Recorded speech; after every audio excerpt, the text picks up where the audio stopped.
같은 자리, 같은 다리가 두 번의 같은 사고로 무너졌다. 첫 붕괴 뒤 캐나다는 왕립조사위원회까지 열었다. 설계도 바꿨고 사용한 강철도 바꿨다.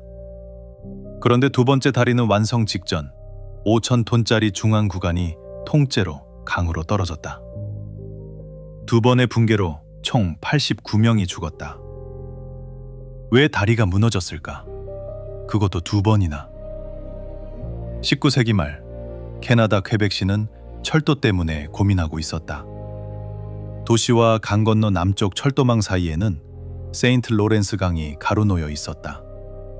이 강을 한 번에 건너려면 두 주탑 사이가 549m나 되는 다리가 필요했다. 당시 누구도 만들어 본 적 없는 길이었다. 게다가 다리 아래로 대형 선박이 지나가야 했다. 강 위에 임시 받침을 촘촘히 세워 다리를 올리는 방식도 쓸 수 없었다. 건각수를 줄이면서 수면 위 약 45m를 비워둬야 했다. 길이와 높이 두 조건을 동시에 해결해야 했던 것이다. 선택된 방식은 캔틸레버 교였다. 양쪽 강변에서 철골을 앞으로 뻗어나가고 마지막에 중앙 구간을 연결하는 구조였다. 완성되면 세계에서 가장 긴 캔틸레버 다리가 된다. 설계를 감독한 사람은 미국의 유명 교량 기술자 시어도어 쿠퍼였다.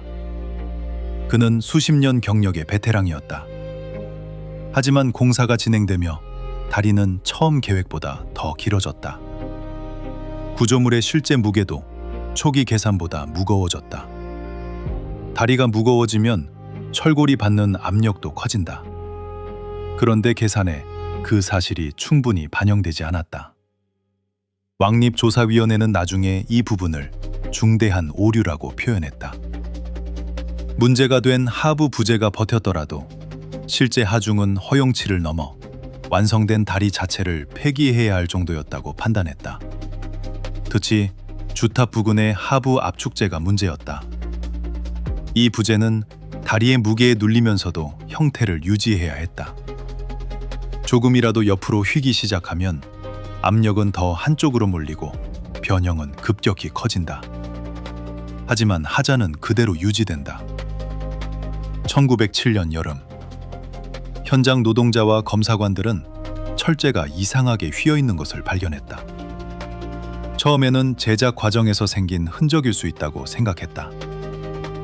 하지만 시간이 지나며 휜이 커졌다. 8월 27일, 검사관 에드워드 키녹은 하부 부재의 변형이 눈에 띄게 증가한 것을 확인했다. 현장 기술자들은 자를 대고 휜 정도를 측정했다. 최근에 생긴 변형이며 구조물이 하중을 버티지 못하고 있을 가능성이 컸다. 일부 작업자는 눈으로 봐도 철제가 움직이는 것을 알아챘다. 하지만 다른 기술자들은 제작소에서부터 휘어 있었을 가능성을 놓지 않았다.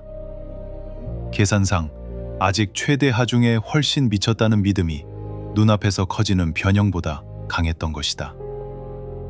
그러나 현장에는 이 문제를 최종 판단할 교량 전문가가 없었다.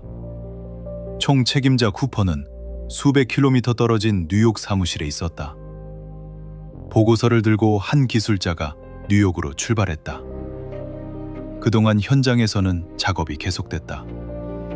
공사를 멈추면 노동자들이 떠나고 그의 공사 전체가 끝날 수 있다는 걱정도 있었다.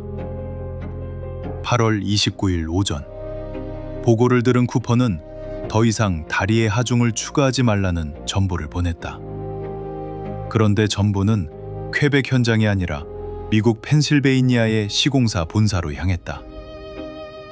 본사는 추가 자료를 기다린 뒤 다음 날 판단하기로 했다.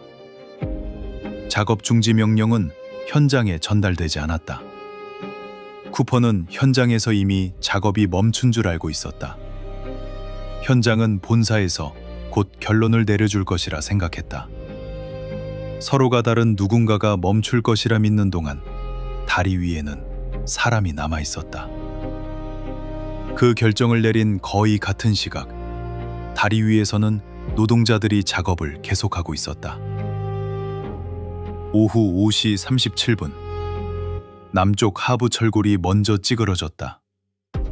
거대한 구조물이 한쪽으로 꺾였고 철골 전체가 연쇄적으로 강과 강변 위로 무너졌다.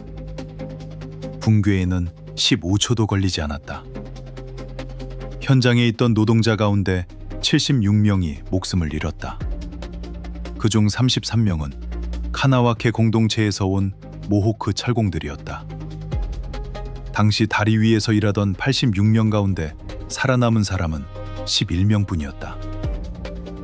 구조물 바로 아래에 있던 사람들은 불과 수십 미터만 벗어났어도 살 수 있었지만 붕괴가 시작된 뒤에는 도망칠 시간이 없었다. 캐나다 정부는 사고 다음 날 왕립조사위원회를 꾸렸다. 설계도와 계산서, 편지와 전보, 부서진 철제를 전부 조사했다. 결론은 분명했다. 날씨도 우연한 충격도 원인이 아니었다. 철강 품질도 문제가 아니었다. 주탑 부근 하부 압축제의 설계가 하중을 견디지 못했다. 다리의 자중을 너무 낮게 가정하고도 계산을 고치지 않은 오류가 붕괴를 앞당겼다. 위원회는 8월 27일 이후 다리 자체의 붕괴를 막기는 어려웠다고 판단했다. 하지만 작업을 중지했다면 사람의 죽음은 막을 수 있었다고 적었다. 사고의 진상조사 이후 보통이라면 다리를 두지 않기로 할 것이다. 하지만 캐나다는 해당 자리에 똑같이 다리를 다시 세우기로 결정했다. 이번에는 3명의 기술자로 설계위원회를 구성했다. 구조는 처음부터 다시 계산했고 더 많은 강철과 니켈 합금강을 사용했다. 새 다리는 이전 다리와 겉모습부터 달랐다. 1913년 두 번째 공사가 시작됐다. 양쪽에서 뻗어나온 캔틀레버 사이에는 마지막 빈 공간이 남았다. 이곳에 길이 195m, 무게 5,000톤의 중앙 경관을 끼워 넣어야 했다. 중앙 경관은 강 하류에서 따로 조립됐다. 완성된 구조물을 바지선에 실어 다리 아래로 옮긴 뒤 네 모서리를 인양장치에 연결해 약 45m 위로 끌어올리는 방식이었다. 이 인양장치는 완성된 다리의 일부가 아니었다. 중앙 경관을 제 위치에 고정할 때까지만 버티면 되는 임시 구조물이었다. 하지만 설치가 끝나기 전까지는 다리 전체에서 가장 무거운 단일 구조물을 4지점이 나눠 지탱해야 했다. 1916년 9월 11일 강변에는 이 거대한 인양 작업을 보려는 사람들이 모였다. 중앙 경관은 바지선에서 떨어져 천천히 위로 올라갔다. 거의 모든 과정이 계획대로 진행되는 듯했다.